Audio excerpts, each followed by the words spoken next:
Welcome to the Daily Edge. Steve, Jake, Mark, we are the Noodlebergs. Let's find the edge. That starts with our affirmation. And Jake, you have our I like affirmation. to be in the affirmation seat, and I'm going to be a computer guy just to fact check what we're doing here.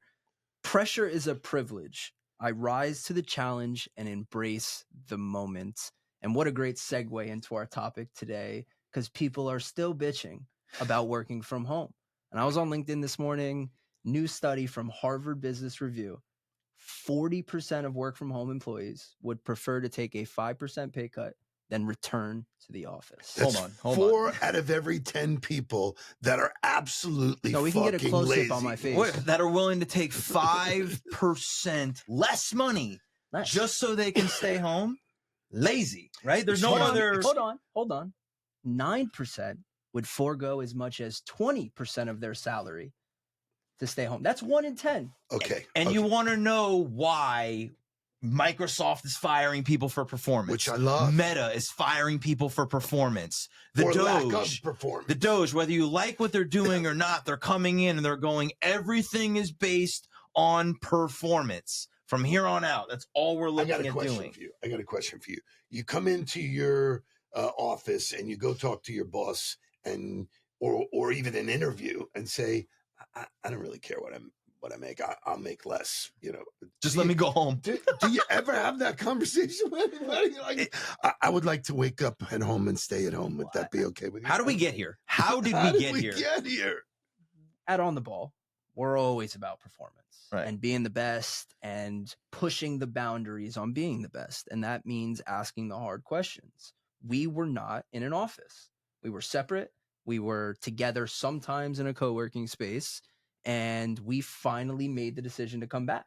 Yeah. Right. And that meant sacrifice. Right. We have somebody who works with us that lives in Palm Beach, which if you don't know, we're in Fort Lauderdale. He comes down, makes the hour drive. We make the drive. We leave. I think you would love an hour. We put on pants. Right. We're wearing pants again. Yep. Right. And in my opinion, and unless I'm partial, but our growth in 30 days of being in the office exponentially higher than being different. Yes. Not even close. Not even close. Not even close. So how do you get the people, because you are going to alienate some of them that are good workers, right? How do you get them to buy in, or is it a complete cut them off? I think you get them out. Ooh. To me, and this goes to if you watch this show, you hear us say it all the time, right? High performers don't like mediocre people. Mediocre people don't like high performers. What Microsoft and Meta are saying is we want to be a high performance organization. No, Netflix did this. We are a high performance. Yeah. Netflix did if you this. don't meet the minimum standard, goodbye. Right. This is not we're not having fun here. This is a business. This is what we do. And you either do it to the standard. Thank you, Mike Tomlin. The standard is the standard. This is what we do. This is how you show up.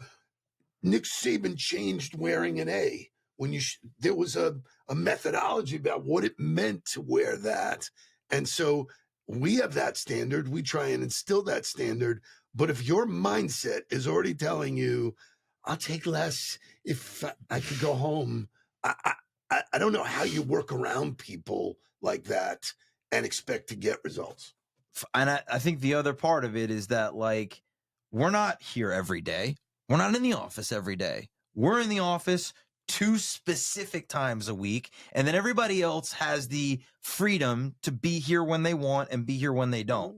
But what you find out, at least on our team, because we're high performers, is that people want to be here because the energy is great. Good things are happening. We're sharing in the wins. We're discussing challenges together. It creates a momentum that's contagious that gets people to want to be there. So there could be a question worth asking to Meta and to Microsoft, which is, does your environment suck? Are people not, or the people who are willing to take less to stay home? Is it because the environment sucks? Is it their fault? Yeah. Yes. Well, you talk about Yes. fault and responsibility. Yeah. Now, you make that distinction all the time, which I love. So it may not be their fault, but it's their responsibility to build their environment. Anybody could change the environment in 2 seconds. It does not. It's a choice. It is a choice. You could bring in a poster, or you could bring, it doesn't, you can do it fairly simply. I was working with an organization that basically we opened up that dialogue. And one of the things that came back was, we don't like the way we celebrate birthdays here. You know, all of a sudden they started celebrating birthdays in a different way, and people didn't want to miss being in the office for that experience. I was That's simple. I was fortunate. I got to go to SpaceX in Los Angeles. I got Yes, to you get a did, tour. This was probably about 5 years ago. I got to tour. And the fascinating thing about that office is there's only one office. There's only one office that has a door. And I think they have a few conference rooms, but they are all cubicles and everybody is together. Like the floor, and it wasn't like a sweatshop. So I don't want to don't think of like Boiler Room, and they're not selling like that. They're all rocket scientists, so like don't forget that. But like I walked by Elon's desk. He has a little bouncy ball next to his desk, you know, and I'm like, how often is he in here? A couple days a week, you know. But he didn't want anyone to have offices. He didn't want to have the door policy of the executives were separate from the entire workforce, and he was trying to create this environment. And this is a funny story. I was talking to some people that work there, and do you know what their favorite part of the office was? What? The fact that they have ice cream or something. Yeah, they have yogurt. Yeah, figured. They get yogurt every day at lunch. They have a machine. You know why I know that? Because when I visited Facebook, Facebook was a real campus that all of the personal things you needed to do were on campus. They even made, what we did this recently, we did a walking meeting. Mm-hmm. Well, they made the top of the building, the roof of the building, they made it to look like Central Park. Mm-hmm. So they were booking meetings in Central Park, and you would walk around, you know, getting this stuff done. So these are not structural changes. They're environmental things that if you want a cultural that says, but it's all about production. You don't get this stuff. There was a time when like a lot of the tech companies were happening where, we have a pool table and we have a vending simulator machine. room. And, you know, I was like, listen, that's all bullshit unless we're making stuff happen. Unless there's dollars being driven. Right. But all right, so how, right, do you, because I think it's cool to have everybody in the middle of the office and have everybody there and together, but we work with a lot of organizations that have a culture of disruption, that have a culture of interruption, right? Like constantly people are getting in each other's ways and there's no real great flow, which could easily happen in a place where everybody's in a cubicle and everybody's got access to each other. So the question becomes then, how do you make that a productive environment? How do you create the right environment that people can all be together, but also produce at a very high level? How do you do that? Boundaries. Right. Well, so boundaries, I think, is the first one. Set the boundaries up front. Communication. So boundaries and what you had talked about, communication up front, but what's the expectation, right? Well, like clearly, I think when Elon took over Twitter, and part of it is understanding that you have to separate behavior. X, whatever. Well, he took over Twitter. Let's be clear. To say it correctly, he took over Twitter. Right? And then he was very clear on what the expectation was. This is what we were going to be doing. Setting the expectation, then you allow people to make their own decisions. You get to decide whether or not you're going to meet the expectation or not. But if you don't, there's consequences associated with that. So boundaries are important, but the expectation has to be set up front first. People want to feel heard, right? And I think that's exponentially harder at a place like Microsoft, like 2,200 employees. You have offices scattered across the country. You have different management. And as we've known from a lot of our clients, a lot of people scale very quickly without implementing any processes as they're scaling. They're making so much money, they're growing, they're spending, whatever it is. And then they kind of turn around and it's like a dust road behind them where nothing has been built. They've acquired all of this land, making the reference, but they turned around and nothing's built behind it. Yep. And then they're like, oh shit, how do we sustain now? We're at this point, right? And that's where this inefficiency becomes, but it's about, I think, trying to make these people feel heard.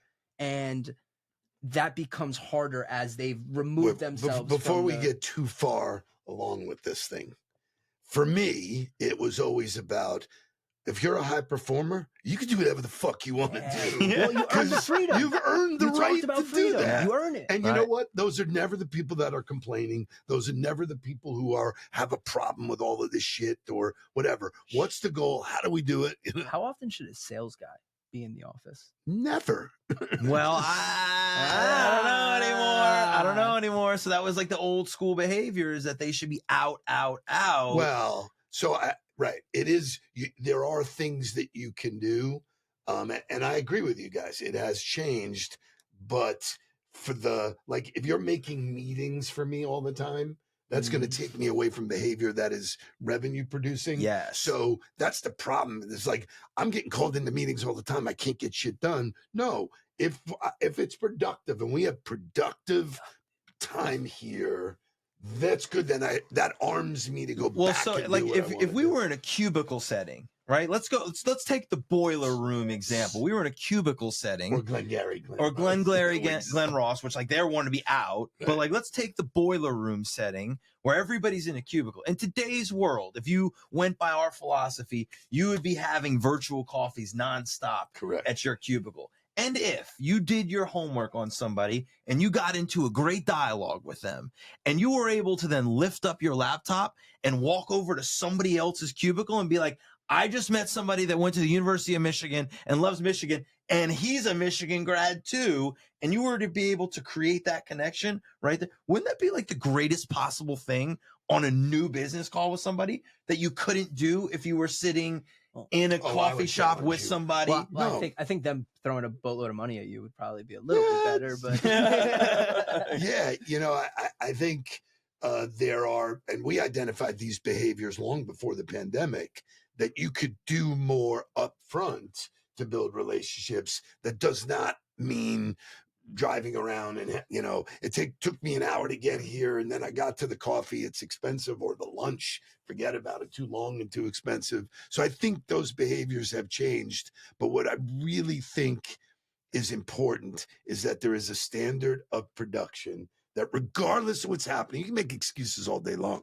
There's a level of production that if you cannot meet that, you don't belong in the organization. Because it is fact, there are experiments that said when you work around low achievers, you get sucked into that vortex. It's the cancer in the locker room. Yeah, We've dealt with it in football a zillion times. We see it in every organization. Conversely, if you're around high achievers that are doing shit, you get better. What? Follow him. You walk into and that's the power of an office, is that you can see who's doing and what their behaviors are. So I think that's what's happened here, is that it's really exploded.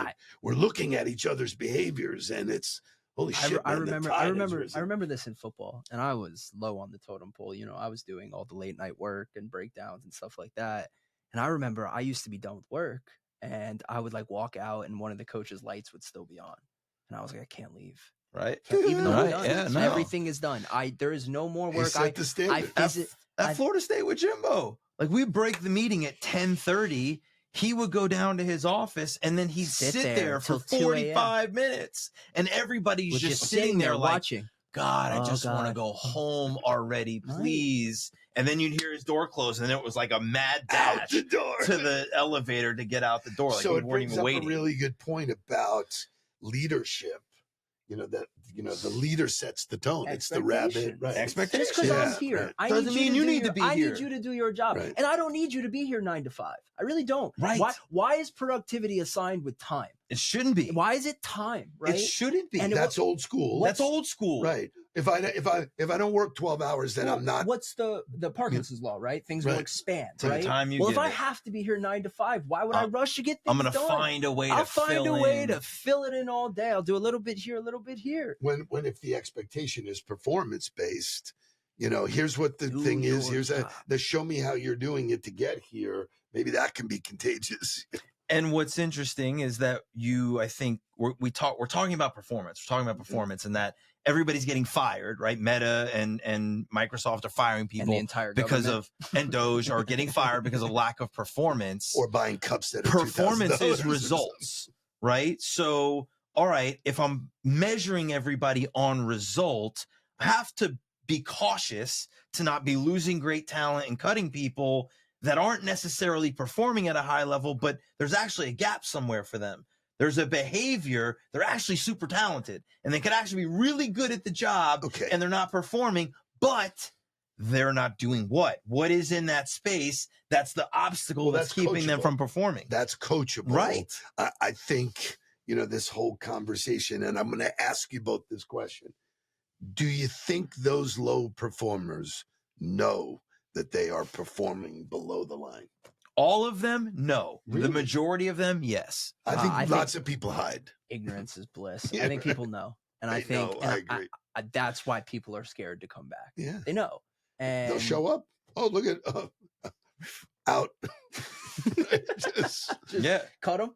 cut him. Yeah. Jack Welch, who was, nobody loved it. He said, cut the bottom 20% of your business, of the people that work in your business every year. 80% of the things you do get done in 20% of the Right. time. So Right. what happens is, in all of the, in Microsoft, there are people who are doing the job of somebody else plus their own. Right. And that doesn't show up. Yeah. So if you get rid of those people, then it's like, okay, it's sort of a, very much like you get better by subtracting. Yeah. And I love this conversation because it's so easy to say 40% of the people want to take a pay cut, right? They're lazy, right? But what are the real symptoms, right? And it probably comes back to leadership majority of the time, right? It's a leadership breakdown in the communication, in the buy-in. And I'm not saying that can't happen in a virtual world. Yeah. That requires real leadership skills. Yeah. Things that aren't developed. Like we have a leadership problem in this country, a leadership development problem. Yeah. No doubt. 1,000%. Right? No doubt. We equate performance to then being a leader. Right. You are the best sales guy. You should manage the sales team. Which right? is crazy. And then we deal with it every day. I see it all the time. The top seller gets into it and he's like, they're all bitches. Yep. They won't do what I was willing to do. That's not how you motivate somebody. That's not how you Right. develop somebody. Contrary. I'm That's how not you you. demotivate. Right. I'm That's not how you, you get 'em jackass. out. Right. Right. I'm not you. Right. So I need you to understand where I am, where my gaps are, and help me get there. Because if not, what are you doing there? I don't need a drill sergeant. Some do. Don't get me wrong. Well, there's that paradox that people don't quit jobs. They quit bosses. Right. So, you have this conundrum of, if I'm willing to help you get better and you don't listen and you don't perform, there's nothing else to talk about. This is the power of conversation, because we started the conversation by saying like, oh, those 40% are lazy. But in reality, there's a strong likelihood that a good portion of them are with bad people, are with bad leaders. Yeah. And they'd rather be home because they don't want to Stay deal away with the them. losers and the bad. That is and fair. Wow. And so, like, better we to should take have the pay cheered cut. it's you better on. to take less money Keep than it. have to go to the place Where and is the deal crowd with noise for that one? Bang! But I think, like, so what I would do, and this is kind of a new. Are you a leadership coach? Well, this is a new thought for me too, right? Because we've been dealing with a lot of organizations recently, particularly nonprofit, for leadership development. And I realized there's a massive gap in this middle management, middle leadership tier. Well said. The problem is that everybody isn't required to learn the basic individual leadership skills: mindset management, time management, relationship management, period. Do those three things, right? Communication you could throw in as a fourth. I thought for sure you were going to. Yeah, you could say that's the fourth. But like, if you required everybody in your organization to know how to manage their mind, how to manage their time, how to deal with people, and how to communicate up, down, and across the organization, right? Then you would say the only requirement to move on to another level of leadership would be the desire to do more. Do you have a desire to do more? That's the only requirement. Yeah, I think where that gets lost is people want to get paid more. Right. They don't want to do more. Right. They just, the only way for me to grow here is if I take on a new title, and that's where you wind up having a real mess. So it's Well, then the conversation is, why are you moving somebody who does a great job out of that role? Right. Pay them more. Right. Pay someone less who wants to be a leader. we argue with leaders all. This is the day long. dumbest part of compensation in basically every You business wanna in go the into world. Another 2-hour show, Right. man? Is Like, that everybody just assumes that leadership gets paid more money, and that everybody who's on this level of the organization match this. has to be paid on this comp plan. Bullshit. if we're going to cut people because of performance, then we should pay people based on performance. And if you want to stay in your role and dominate performance, you should be compensated as such. Look at football for you guys. They don't take the greatest receiver and go, the only way you can make more is to become the quarterback. I mean, Well, it's like look at ridiculous. Jalen Hurts. Right. Jalen Hurts is making way more money than the offensive coordinator is. Right. Way more money. The leader is not the one who's making all of the money. We talked about this, and when we were pitching the other client, I said leadership is so funny in the sports world because it's inverse. Right. It's completely inverse. The people who are actually performing are the ones making all of the money, and the ones who are leading those performers are making less. They're still making a lot of money. No, They're still making a lot of money. Right. Well, everything's relative. Right. But you like mentioned those 4 things, and I love those 4 pillars. But the culture that's missing is accountability. Right. You got to be accountable to those behaviors and managing them, and nobody wants to be accountable. If you know in your trainings you run into that. So no. I'll tell a story about leadership training right now. Right. I've run into a group that has some pushback. Right. They don't like being pushed. They don't like I'm going to hold you accountable and we're going to have a real hard conversation. So what I did was I communicated through video because it's the number one way to communicate to the whole group. And I said, number one, I want to make sure everybody knows one thing. I'm here for you. I'm here to help you. I'm not here for me. I'm not here for the organization. I am here for you. And what I think would help is if we spend some one-on-one time together. Wow. Is if you and I, not the group, because we do all group trainings, if you and I sat down for us to really figure out how I can help you. Sent that to the whole group. You know how many people took it up? You know how many people asked for that time? Nobody. Goose egg. Yeah. Goose egg. Nobody wants it. sure Because they don't really want it. They don't really want it. And you can't push that down. And you can't make somebody want No. it. You can't. Yeah. And even if, playing devil's advocate, even if they didn't like you, the fact that they don't think that they can take something from you is insanity. Right. You can take something from everybody. Right. It's worth the conversation, right? And it's worth the information to add to your weaponry or whatever you want to call it. And if you're a high performer, you never turn down knowledge from anybody. I really firmly believe here's what I would say. How can I get better? Well, right? How can I get better? That might not fit me, but how I got to know it. I got to know it to know whether it's right for me. So for the leaders or for anybody who's in that position, right, where like you're offering them the opportunity, you're doing everything you can. Like, okay, the group setting's not good. Let's spend some one-on-one time. Let me learn more and let me really figure out the best way to help you. And they still don't act. You say this: you either can't or you won't. Either way, you get replaced. And I will tell you that was one of the best quotes I heard from Jimbo Fisher when we were at Florida State changing that culture, was when guys would just not do what we were asking them to do, you either can't or you won't. Either way, you get replaced.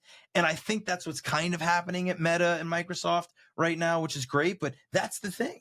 That's the thing. You guys having fun? Love it. Love it. Thanks for finding the edge with us today. The edge for today was accept the challenge of being a high performer. Do the things necessary to help yourself get 1% better. And get your ass back to the office. Don't be lazy. Thanks for joining us. This is what we do here. Thanks for finding the edge with us. If you like the show, comment, like, share it with somebody. Make sure you subscribe to the channel, and we'll see you again next time.